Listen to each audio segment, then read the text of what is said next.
In today's episode, I'm joined by marketing expert Simon Leadbetter, founder of We Are Unchained and creator of the Voice of the Agent report. The latest edition has just been released and is packed full of insights about what the public really think about the housing market, agents, and the moving process. We break down the key findings, what they mean for agents on the ground, and how consumer attitudes are shifting as we head into 2026. Hope you enjoy it. Simon Leadbetter, welcome back to the podcast. I feel at this point you're no longer a friend of the show. You're like the weird uncle that will never go home. In the nicest possible way. Chris, this was always my cunning plan.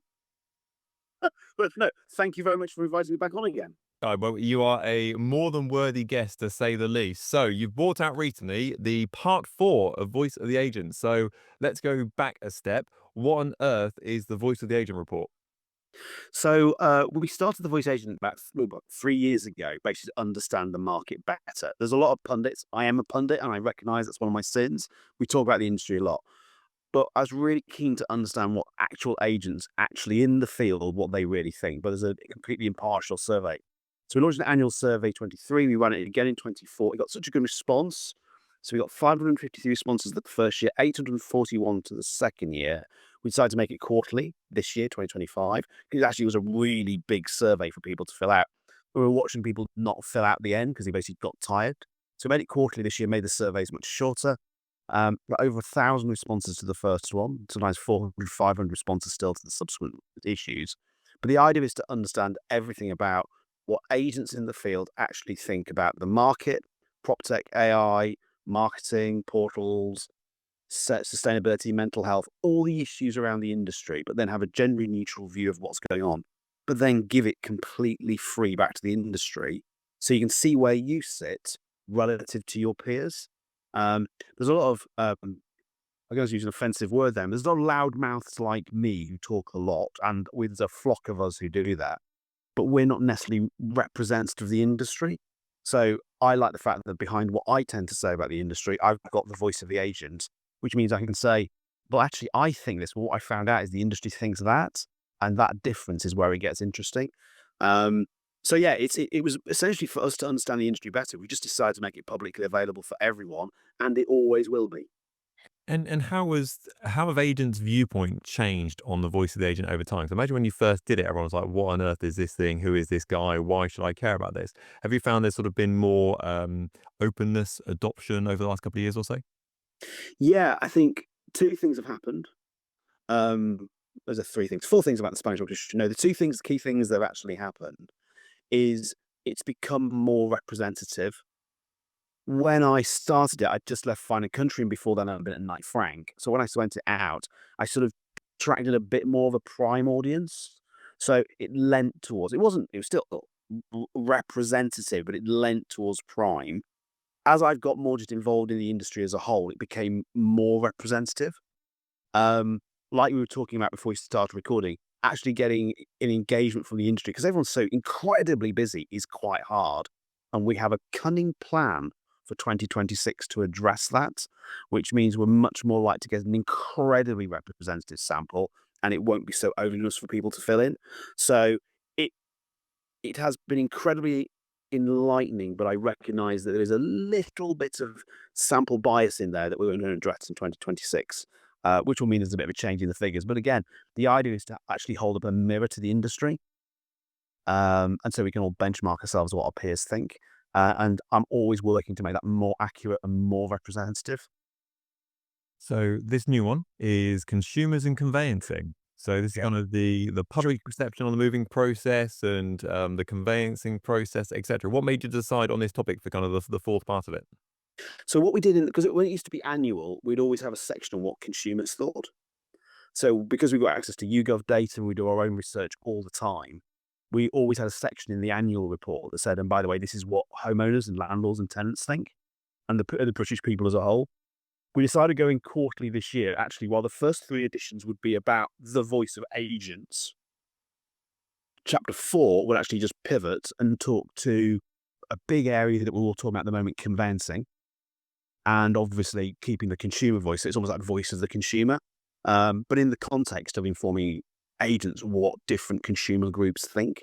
Um, So while we'd always done it, it'd not been a focus, but I'm always really keen that we think we know what the market thinks, but why don't we ask the market what the market thinks? So this is one of my favorite sentences coming up, which I thought was really nice in the report, by the way. You described the property market as being full of confidence in property, but not always confidence in the process. What does the data tell us about people's confidence in moving home in 2025? I have to say, when I read it back now, I do actually think it's a really well written report. Actually, I buy into believing it, even though I'm honest with you, it's a team effort, a big team effort. So behind me stand an amazing team of hard workers who put it all together. So what we have found is, we're doing a conference which will be before this when this comes out, but it's after this when we're recording, just in terms of time context, is consumer confidence in house prices is a complete roller coaster. It's a complete roller coaster. It goes high, it falls, it drops. It's so dependent on what the current environment is, but house prices continue to rise. Overall, while it's a roller coaster, it's never negative. So we take away people who have got confidence in house prices rising and people who got house prices falling. We take the fallers from the risers to give us a net figure. It's always positive. So people in this country genuinely are positive that house prices will rise over time.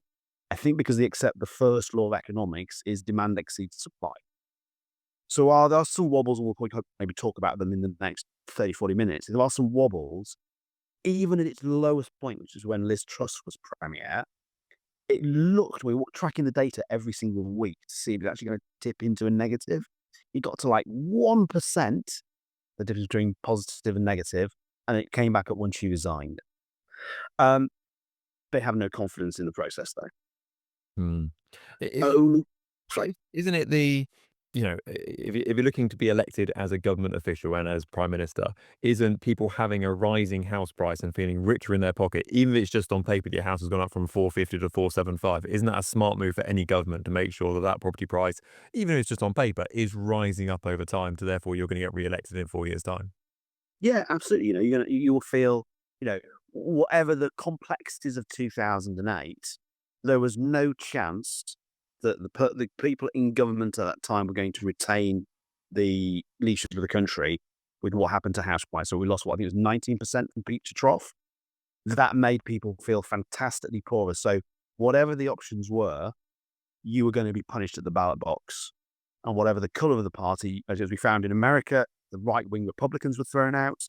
In the UK, the left wing Labour Party was thrown out. Governments just changed because people felt poorer because house prices fell. Um, Over time, they've risen again.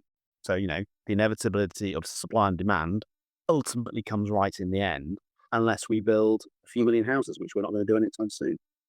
So one of the things that stood out was the 195-day average from instruction to completion, which just makes me cringe slightly as I read it.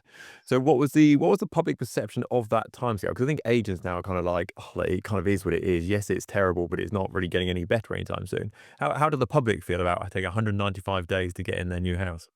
Well, clearly, it's causing huge problems in terms of chains collapsing, because that's just one transaction, 195 days, in terms of the actual average sale.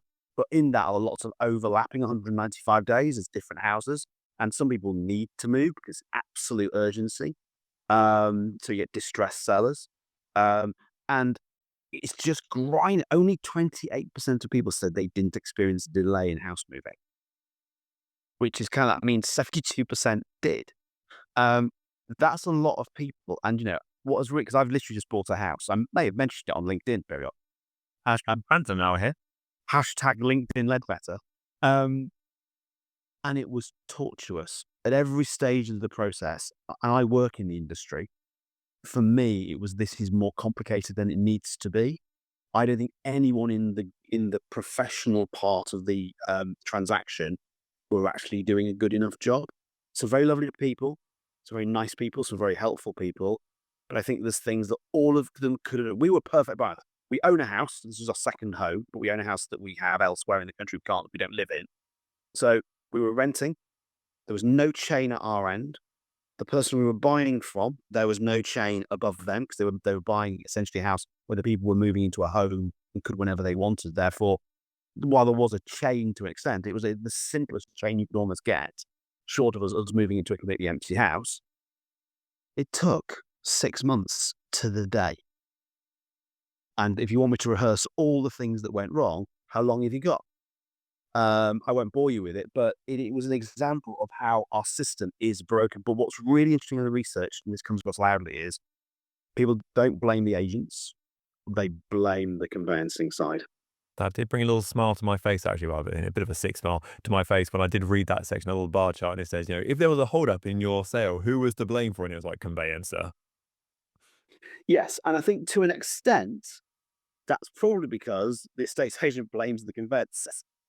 Great work, everybody.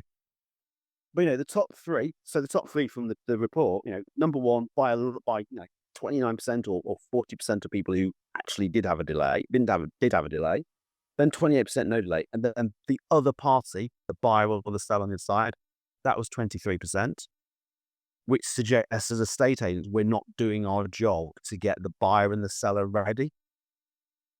And the buyer isn't ready to buy and the seller isn't ready to sell. And then only 3% they blame the estate agent, which I think is great for our industry. It's like a reversal of the Ipsos Mori Veracity Index, where we get an annual beating. But what was really, I even posted about it the other day on LinkedIn, is this is where marketing or more broadly communications could really help if expectations were set at the beginning. If we explain to people what it is they need to do if they were selling or buying a house, and we make sure people are absolutely in the position to sell their house when someone makes an offer, and the person who makes the offer is ready to buy the house, then things should move through smoothly. That wasn't done in our case. We were completely ready, but the seller wasn't. And then the challenge with all the conveyancing stuff is I don't feel I should blame them, but it's often quite a thankless task. Quite a junior member of the team overall is actually doing the actual casework, and they just do it in order. So if you miss your window, bottom of the pile again. So we need to kind of align that up. And what really came across in the research is both sides are saying expectation and management and communication just needs to be better. How easy would that be to fix? I might be making this stat up wildly. You probably might have a stat in your back pocket to blow me out of the water. But I seem to remember from years and years ago that there was a stat flying around that kind of what the public's expectation was with regard to completion times. And it was something like 6 to 8 weeks in total from sort of offer agreed to moving into the next property. So if that is true, and I might be making it up, and people are expecting to be in within a couple of months or so, but it's more like 6 months, automatically you've got 4 months worth of disappointment built into the deal straight away. Absolutely. And I think, no one wants to. I mean, I think someone was saying actually on a different conversation I had with someone that they were told when they started working with them, they must never say how long it takes to complete. They almost go like, they don't talk about it, they don't mention it. And it's like, well, you're absolutely right, Chris. It's like you're instantly setting up disappointment. From the moment you start, they're going to be disappointed. And unless you've said to them, look, it'll take a certain amount of time to get an offer. But if you don't get an offer, these are the things we need to do. It'll then take a certain amount of time to complete. By the way, what that does mean you need to do is you need to have done all of these things before we put it on market. So it's better that we get ready, get you professionally staged, professionally photographed, professionally videoed. But while we're doing all that, you get your documents going. We bought a house that was built in 1750. Some of the documents are hard to find in a property that was built in 1750. And there's quite a lot of surveying work that goes on with a house that was built before America existed. Because of that, if you got all that done and ready and you're aware of the issues, when it comes to the point of someone making an offer, they knew we were going to buy the moment we walked in. My wife burst into tears when she saw the kitchen.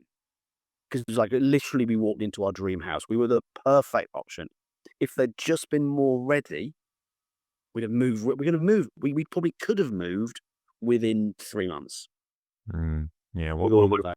one of my friends is trying to buy a property at the moment. So for everyone's reference, we're recording this on Halloween, so 31st of October. So I was speaking a couple of days ago, and he was like, "Oh yeah, I reckon we'll be in by Christmas." I was like, "No, you won't."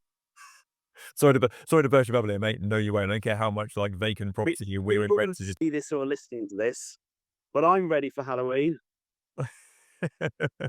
Oh, so that's a strong look. I mean, you're missing out that one on the podcast. You have to tune into the YouTube video for that one. Did you screenshot that? Oh, there, I've got it recorded. We're all good for it. Don't worry. That'll be a LinkedIn post later on today. So let's talk through then with regard to how people find property. So yeah, I think 1 to 2% was it offline methods only. I mean, I'd imagine they're I would guess an older part of the demographic. I would have a magic guess at. So 39% of buyers looked online alone, and about 6% used social media. What kind of came to you as sort of the vibe with regard to how things are shifting over time and sort of how consumers are looking for properties? So the big thing we've seen, I've seen this since we got the data when I first did this, because this question about where do you start your property search, online, offline, combination of anything else, I've been seeing the answer since 2018, and it is consistently drifted more and more and more and more online. So it's only going in one direction. There's always going to be something offline, of course there is. There are branches, there is still print world, that stuff. But in terms of active searching, the best place obviously to search for the widest range of properties is going to be online. And the people who still hold that trophy are portals, which consistently come back in the other research when we survey agents is, despite some of the resentment of them, they're still the most effective way of generating leads. So love them or loathe them, they're still incredibly effective. And if they didn't exist, we'd rather wish they did. And I saw the bit of the report where it said about how much people sort of knew, liked, and trusted the different portals sort of thing. And Rightmove was absolutely like spanking it. It was like miles ahead of everyone else. And I know it's obviously the most expensive, but they appear to be absolutely cleaning up on that side. Yeah, I mean, they know who their customer is. Their customer is the public. Agents pay for the public to access their site. So they're designed entirely really to serve the public. And because of that, the public loves them and they consistently rank incredibly highly against all brands across all sectors. Now, people like Fine and Country do incredibly well, my old stable. They can, and what's interesting about them is that's a coalition of independents. So I think if you're an independent, you can almost see the Fine and Country figure as a bit of a proxy for how independents do the job, which is interesting. Paul Foxton's is right down there. What is interesting is obviously because everyone talks about AI, and there's a lot of hype. We've been into a bit of a hype cycle over it. It's evident that people are using AI now. I found this house through this AI system. We found it on Rightmove as well, but we found it again through AI and IA assistant based on a very specific requirement that we had. Um, what's interesting is it's 3 times more likely to be used by active buyers than the population as a whole, who are just looking at property anyway. But we know how technology grows, and the speed at which it's been adopted suggests this is a bit of a game-changing moment. And right now, I'm sure McKinsey or one of the big four consulting groups is earning a fortune from the guys at Rightmove to the question of what on earth do we do? Mm. Because AI sort of smashes the need for a portal. And that's kind of an interesting place. Now, Rightmove has a huge brand equity. And can it leverage that to take advantage of the AI world? Or do you just milk that cow until it's dead? Is not the move here, thinking out loud. Obviously, I know there's lots of connectors these days with regard to AI, and I know Toby Martin, obviously, who is with yourself now, is probably the expert on this. But surely the move for someone like Rightmove is just to connect up with someone like the large language models and ChatGPT, etc. And therefore, instead of searching through their platform, you search through ChatGPT, and that then drags you over to Rightmove with the results off the back of it. That's probably the larger move they're looking to make, I would guess. Yeah, I think absolutely. I mean, I think it's interesting because originally I think they were blocking ChatGPT from scraping Rightmove, so that was blocked. So ChatGPT never returned AI results from Rightmove. I think several places that I think you're absolutely right is of course they're not going to roll over. It's worth billions. It's incredibly well run. They will have the brightest minds in the industry thinking of how they deal with this. But Kodak went, Blockbuster went. Big companies do fail. I think you're right. They'll either find a way to partner with LLMs or they'll use their resources to buy the most successful LLM play that's out there. So they'll be hovering. I mean, REA has put an investment into Jitty, which is obviously the Australian version of Rightmove. Uh, they'll be sniffing around of all the kind of the players out there who are doing interesting things in LLMs and going, which one of these do we buy and roll it into our platform and make it an LLM option? Because fundamentally, they have this massive trust and this massive brand. If you can leverage that, you are going to make a lot of money. What I would say, having come from the corporate world, is it's really interesting how big companies make decisions. Um, I've always gone, if we did this, if we did that, if we pull that lever and did that, did this, did that, we can make it all work. And they sometimes go, we'll just sell it. And you're like, uh well, yeah, we can just sell it. But there is that offer on the table from REA. Um, and it may come around again. Because I would have thought, I'm slightly biased here because I use ChatGPT 100 times a day. So, yeah, I'm very biased on that side, and I see it from my point of view, and I also appreciate there's a bell curve with regard to, adoption over time and et cetera. So, but for me, if I was looking for a house today, ChatGPT, voice chat on it, "Hey, ChatGPT, I'm looking for a three-bed house in so and so area. Here's my budget. Here's my criteria. What's online? Go search for me." I'll then go and do something. I'll go to the gym or whatever it may be. I'll come out of my phone and I'll be like, "Oh, it's found so and so results for me. Great, let's have a look at those." So for me, that's kind of the obvious step forward, but I appreciate that other people might prefer just going on Rightmove and shop windows Yeah, and whatever as else. it's 3%, so I think 3.3% of active buyers are using LLMs. It's whether or not it's gonna double every year or grow faster than that.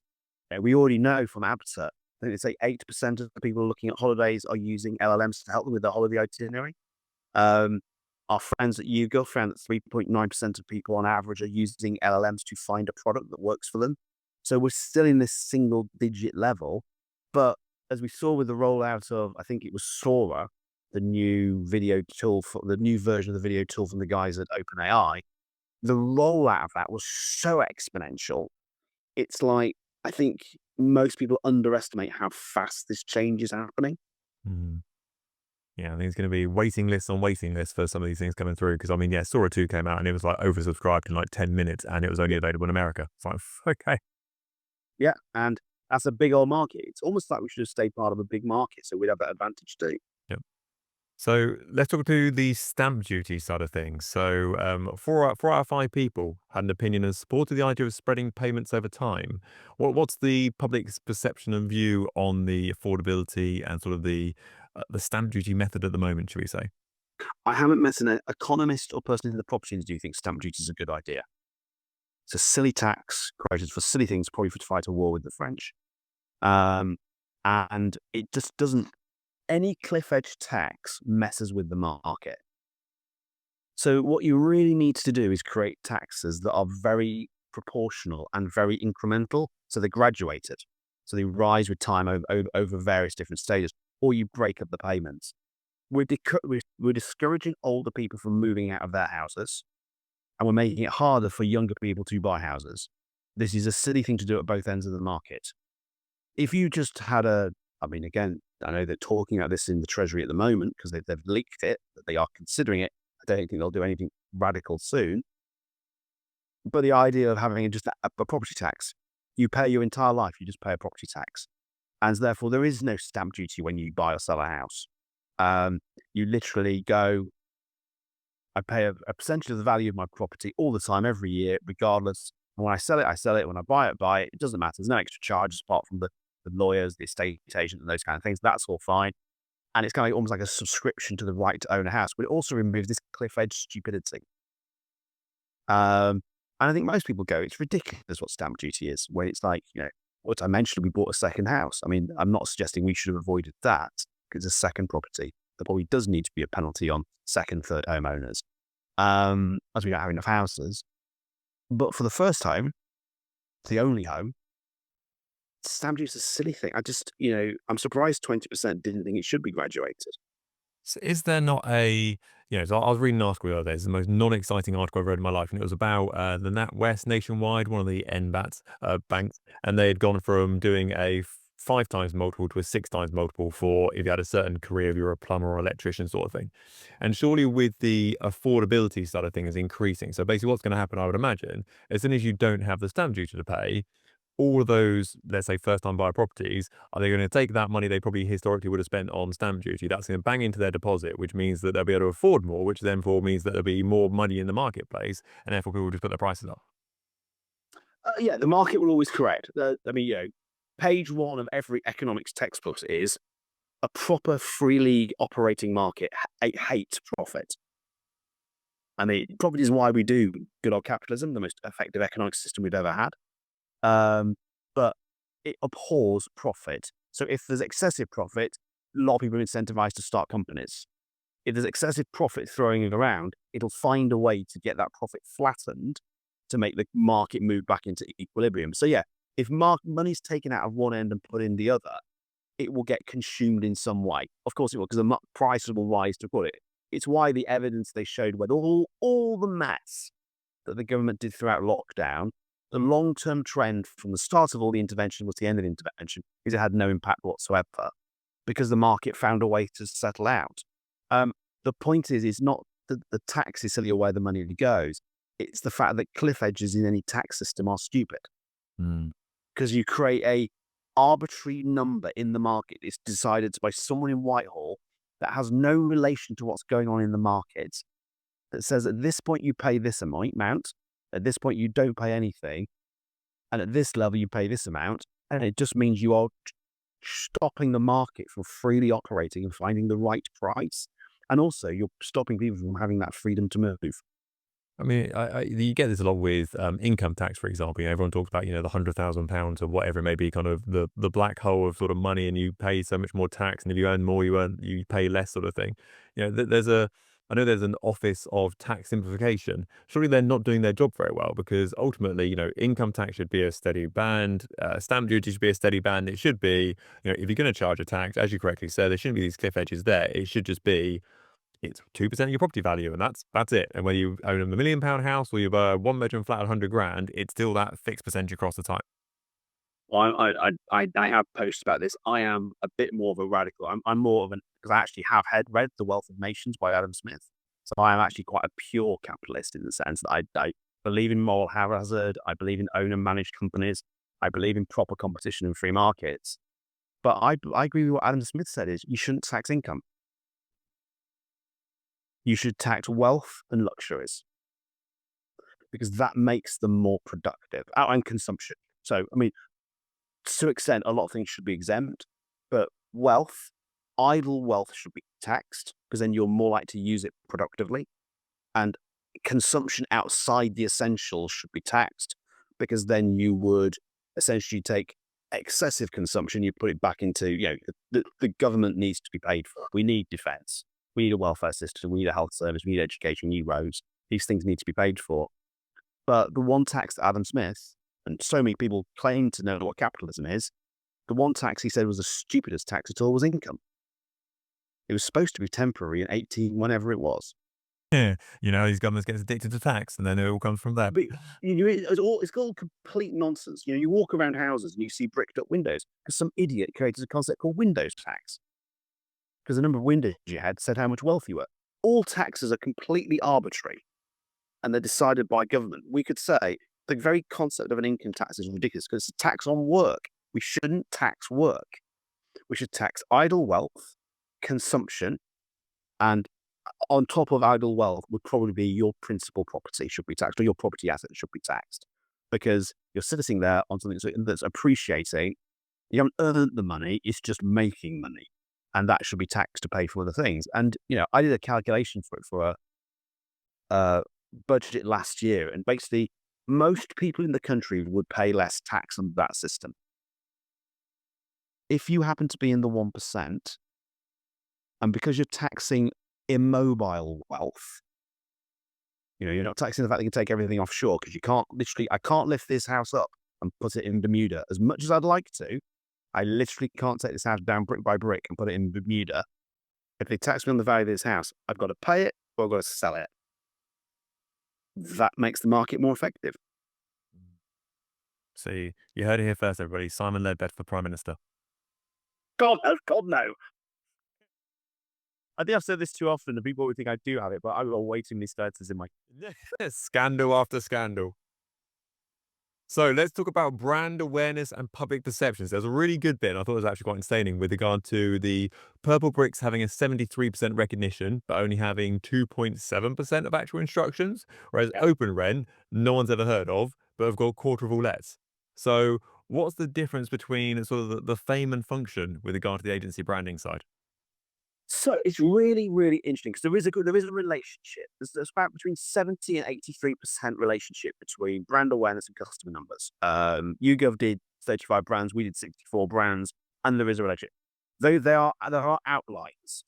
And that's kind of where things get interesting. So generally, as a rule of thumb, and this shouldn't blow anyone's mind too much, the more people who know about you, the more people might choose you, the more customers you will get.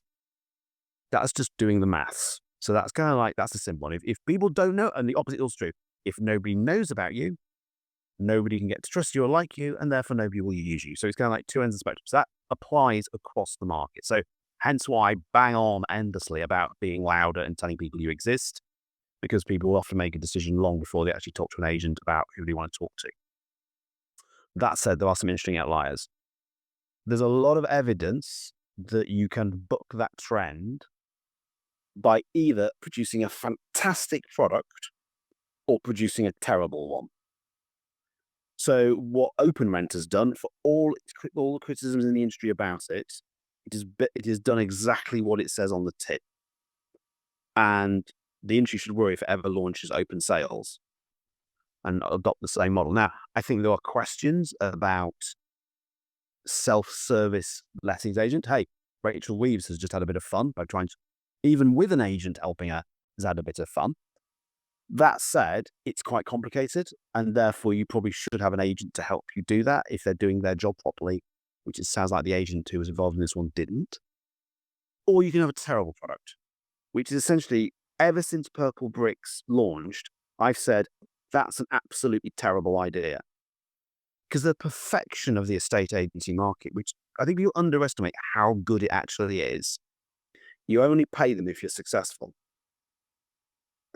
What Purple Bricks did is it de-risked it for the company and the shareholders and put all the risk on the homeowner. And over time, what they sold was exactly the same number of properties as everyone else. So half the properties didn't sell. And that half, the more customers they got, the more unhappy people they got.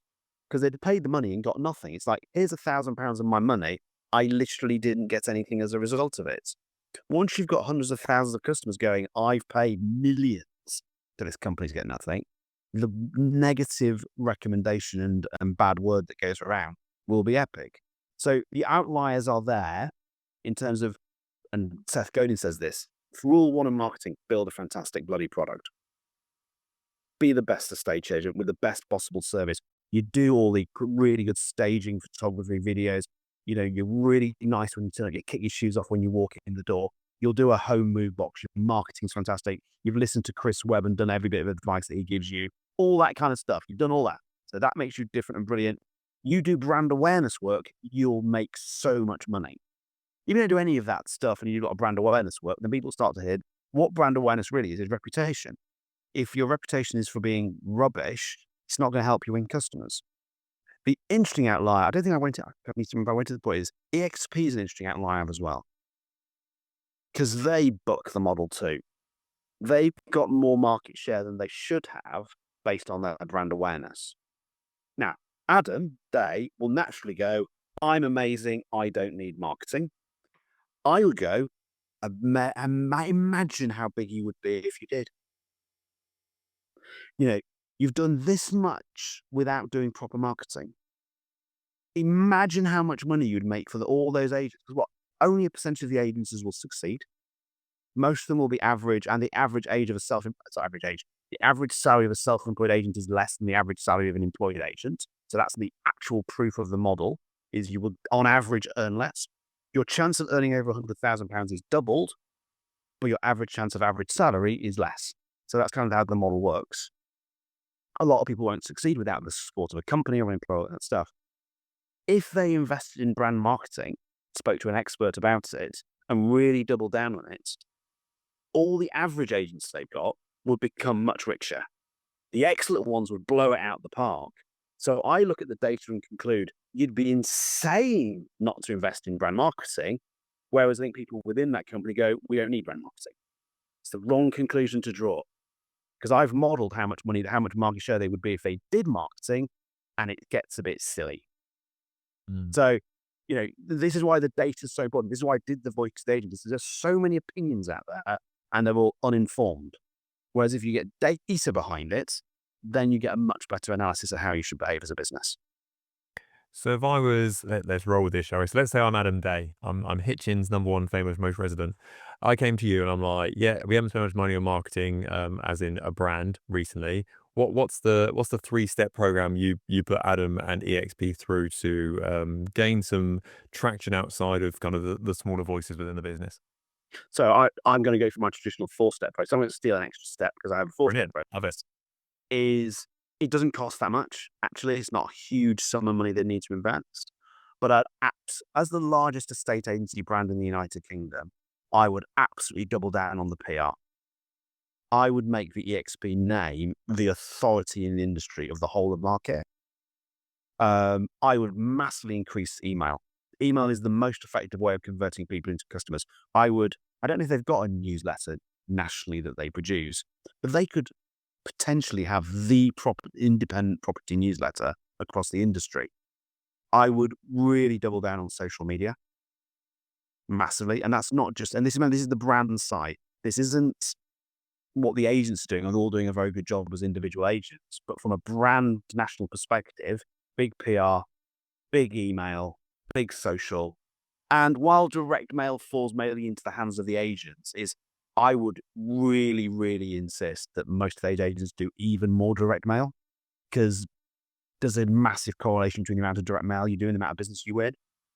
Um, I think doing all that, I know what the numbers would be. Adam's Days is going to have to pay me a fortune to tell him what the numbers would be. But um, you'd be mad not to. Genuinely mad not to actually invest in brand marketing when you've achieved that much. But it's not the EXP model. Okay, so So when Adam Day phones you the day after this goes out, you can chuck me 20 quid. Right, so let's talk about from an agent's point of view. So let's talk about the total sort of content. You mentioned kind of social media and sort of agents on the ground and kind of what works and what doesn't work. So if I was an agent on the ground today, what's the medium I should be leaning into? You mentioned obviously short form content scored the highest, I think, from the report, and text was considerably lower. What should agents be learning from that? What should they be focusing on? video. Video, video, video. It's video, a bit more video, then maybe a bit more video. Once you know that video, do a bit more video. Um, there's 89% of traffic consumed on social media now is video, something like that. The two things you actually want to be doing is video of you doing property, video of you in place, talking about either a specific property or talking about a specific place. We all are associated with, we love properties, we love place. So you talk about that. Um, Absolutely any piece of content that you create, don't just do it for social or just do it on a video. Take that content, get it transcribed, turn it into a blog post. Technology allows you to do this really quickly. Take that transcription, turn it into an audio, share it as an audio on Spotify and Apple Podcasts.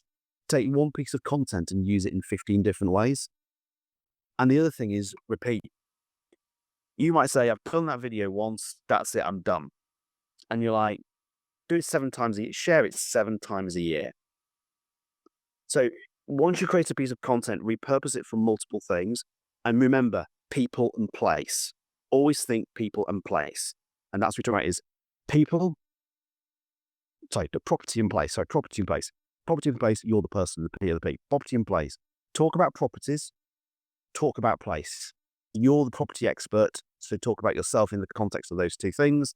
But most of all, talk about the third, the property and the place. They're the rock stars.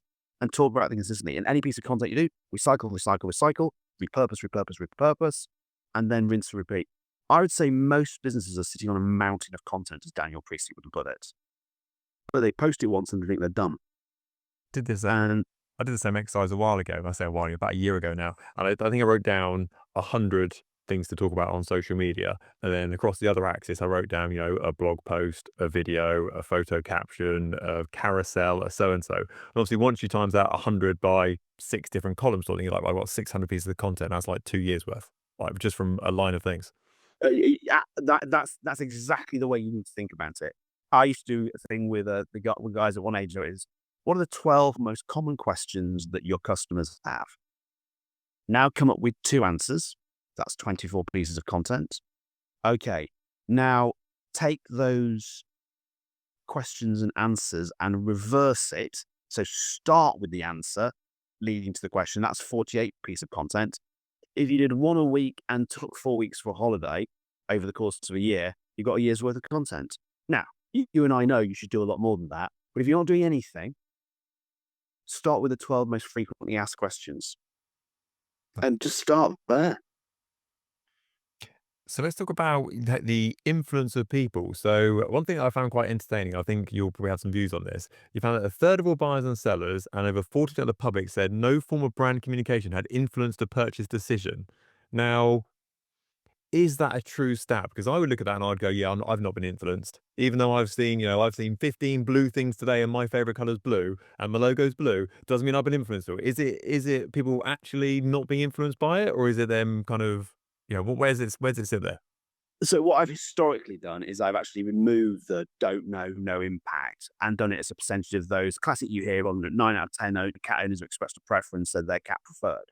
You remove the people who don't say and say, I don't know, and that gives you a figure. This time you decide to actually show the results. Because yes, I think it's a really good point is people will claim that they're not influenced, but they absolutely are. And it's to the same degree that everyone else influenced. It's just they're not being honest with themselves. And I think, you know, I need to make a decision for the next year's report is do we go back to what we did in 24, 23 and we just remove them? But this year we decided to be very honest with the stats, say this is what the raw stats say.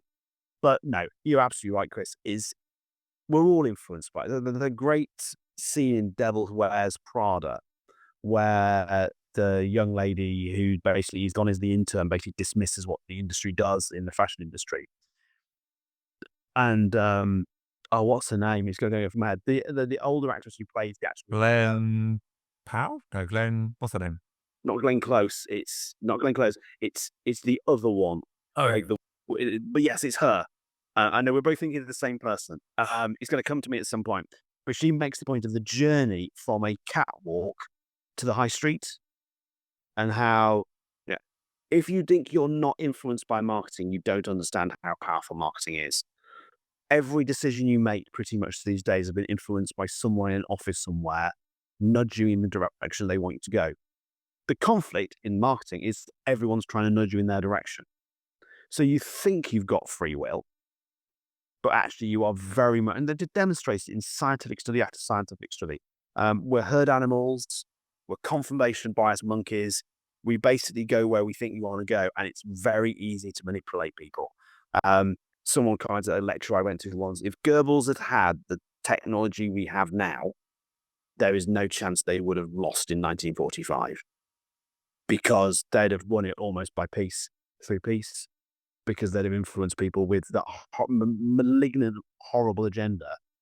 The power of technology now to influence people, especially with social media, you know, we all fall foul of it.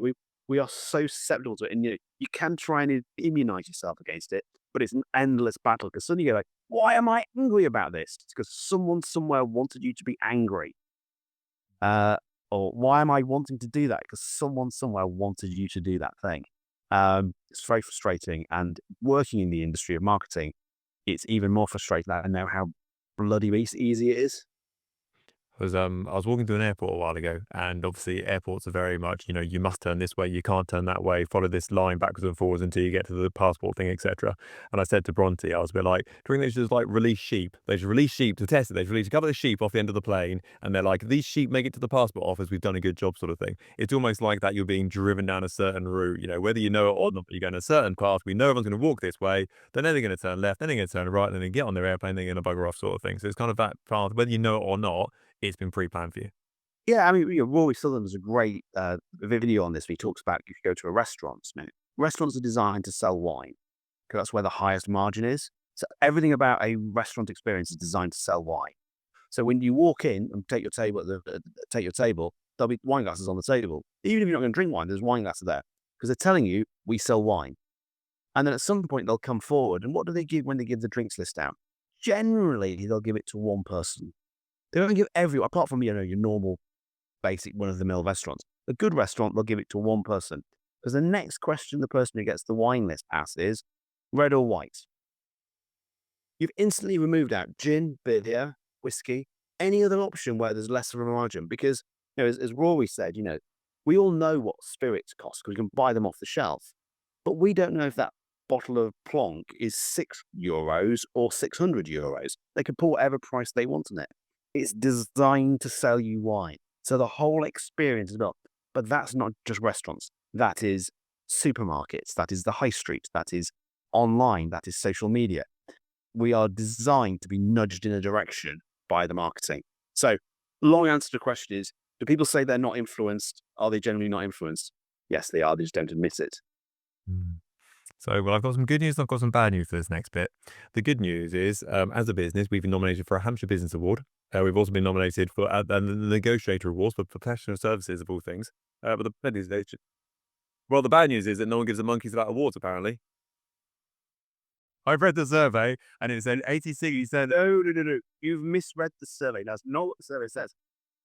What was interesting about that, and I thought it was useful to ask the two questions, and that's why we asked them. So we partner with the Esters because I'm a big fan of the Esters. I think, and having sat next to award winners at the Esters, it's the most vicarious pleasure you can ever take when you sit next to a couple of junior members of staff from a branch in North Scotland and they win a gold. I mean, they could have lit London with the energy that was coming off of them when they got that award, and it's a actual pleasure. What's really critical is 30% of people said an agent winning award will affect their choice. Uh, You can say, yeah, but 10% or even 34%, so it's overall 44% said, no, not really, not at all. But a third said it did. And in a homogenized, commoditized market, which state agency often can be, is we're all quite similar. Having a point of difference is really, really important.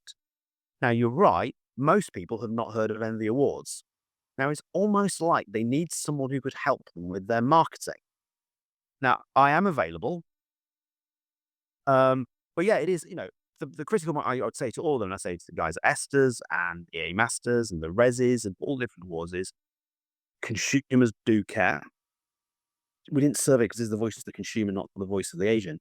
Agents care. If the biggest night out those guys are going to get, apart from a big personal occasion, is they go to London, they have a nice outfit on, they have nice drinks, nice meals, meet nice people, have a big party, celebrate and win. You can't buy that kind of experience. That's invaluable in terms of motivation. So that's really valuable. Customers care. Customers care. So if you can use it, and as I said, after people win awards, it's right. Okay, now you've won an award. PR it left, right, and center. Don't just stick something in the window. Send out an email to all your customers to thank you for winning the award. Put it all over social media. And because print still works, and as Rory Sutherland said, it blows young people's mind that print still is so effective as it is, send a thank you letter to everyone. We won this award. We are so grateful. And to sell anything, what you're telling people is you're better than the rest. And that, to me, is, and I'm sure you're going to do all of those things when you win your Hampshire Award. Yeah, absolutely. I'm going to get tattooed on my butt cheek. I had to have a little moment there where I thought, how rude are we going to make this? I don't necessarily encourage people to get a tattoo of their award. But, hey, if that's what you want to do, I mean, live and let live in my book. Well, why not? Why not? When in Rome. So let's look at the net recommend scores. Yes. So Rightmove, Fine and Country, Open, Rent, they all do really well. Lots of the mainstream bands were kind of in the middle slightly. So what do you think separates the ones that are doing really well on that and the ones that are doing average? Okay, so I think the critical thing is the results coming across 34 brands. So we only listed the top few. We didn't list more. We listed the top 34 brands. And we had to make sure the sample size was good enough to be robust. Um, so, A, most agencies have a positive net recommend score. So despite what the Ipsos Mori results say, when people are asked generally, would you recommend them, not recommend them, the number of people who wouldn't recommend is fewer than the people who would. That's good for our industry. I think we should pat ourselves back on that. Actually, most people would see we're doing a good job, sometimes in quite hard circumstances. So despite the jokes you see in the comedy shows, despite the general estate agents, the butt of jokes, what kind of stuff is, generally people go overall. A couple of things to really come out there, and we sort of touched on them earlier, is, and you see it with the EXP result, and you see it with the F&C result, and we saw it with the independent research we've done on people like IAD, Chartwell Noble, what that is. Highly motivated, owner-managed or self-employed businesses, as a rule, seem to deliver a better service and get a higher recommendation. And that's kind of interesting if you're a corporate, is what do you do? Because theoretically, corporates have all the resources where they could do something about that. They're sort of choosing not to. And that's kind of interesting. The other one is Rightmove. Again, if you build a brilliant product that serves the customers in the way they wish to be served, they will recommend you. And most people, and it is overwhelming. So, getting a 93% net recommend means a very small number of people said no, they wouldn't recommend them. That's almost everyone pretty much said yes, they'd recommend them. Fine Countries, 87%, Strutton Park at 80%, Knight and Frank, 71%. Foxtons is the only one of the ones we actually covered who got a negative minus 10%. But, they don't want to be for everybody. And your net recommend score depends on where you want to play in the market. The real data that sits behind it is who recommends and who doesn't recommend. Because you may decide is we don't want to be for everybody. That's also fine. But I think, Knight and Frank isn't for everybody. It's a very high-end brand. Fine Country isn't for everybody. But in both those cases, the British population, more people would recommend them than not recommend them. And Strutton Park is in there as well, sorry. That's kind of a nice place to play. So yeah, deliver a fantastic service or create a great product, and recommendation will sort of take care of itself. The opposite is also true. I've got one final question. You've been very generous with your time today, to say the least. If there was one key takeaway for agents to take away from this report that meant them to understand their clients better, what do you reckon it would be? Can I be really self-serving? Yeah, of course. Read the report. I've had There's 53,000 people in our industry who are generally kind of state letting agents, auctioneers. 5,000 of them download the report every year, every time. That means 48,000 don't. And that's kind of missing a trick because it's literally sitting there to be read. And if you've got your numbers, you can go, we do this, the market does that. And because in the earlier reports, we break out agents who've grown, so the growth agents, I've learned everything I know by standing on the shoulders of giants. Stand on the shoulders of giants. If you see a good idea, nick it.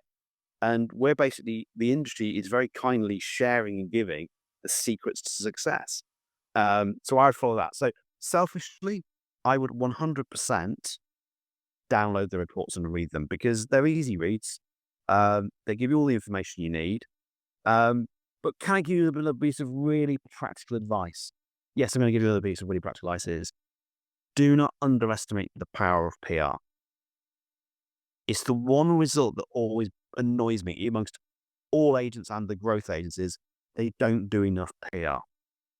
And PR, including influencers, especially micro and nano influencers, local influencers and local businesses like me, who've got good connections, is the best time to start your PR influencer strategy was 20 years ago at today. Because it takes a long time to build. But once it starts flying, I mean, you're a master of this, Chris, doing this podcast, how much do you get paid to do this podcast? none times I should do. I absolutely nothing whatsoever. Why'd you do it then? It's well, two reasons. It's a good way of giving back, number one. And number two, I think it's a good way to spread the message, shall we say, in general. Yeah. So why do I do the voice of the agent? How much does it pay me? I did the first 2 years, nothing. We just had partnerships with people. Now it starts to be monetized because we're actually doing live events and things that we need to pay for. But the report itself, it was just our PR. This is the point, is it's taken 3 years to get to a point where now, earlier than this, we've had a conference at Bletchley Park with 153 amazing people from the industry in, with some of the best speakers. It's taken time to build. So if I can give one piece of advice is if you don't have PR at the top of the list of the things you need to look for 2026, put it at the top of the list. There are people in this industry who can help you, and you can do it yourself. You just need to follow good advice and do it yourself. But do PR, please. It's the highest ROI of anything you will invest time and money in. I have a C in GCSE English, and I am a regular contributor on Property Industry Eye. And every time I have an article go out, I get an email the next day or a message on LinkedIn saying, "Read your article. Can we sort out a video call?" Every single time. So, and I started that because you told me I should do. So there we go. So that's a good, good 5-star review for me for that one. Simon, thank you so much for coming today. You've been amazing as ever, mate. So thank you so much for coming on. Always a pleasure. Thanks, Chris. Speak to you later. Appreciate it.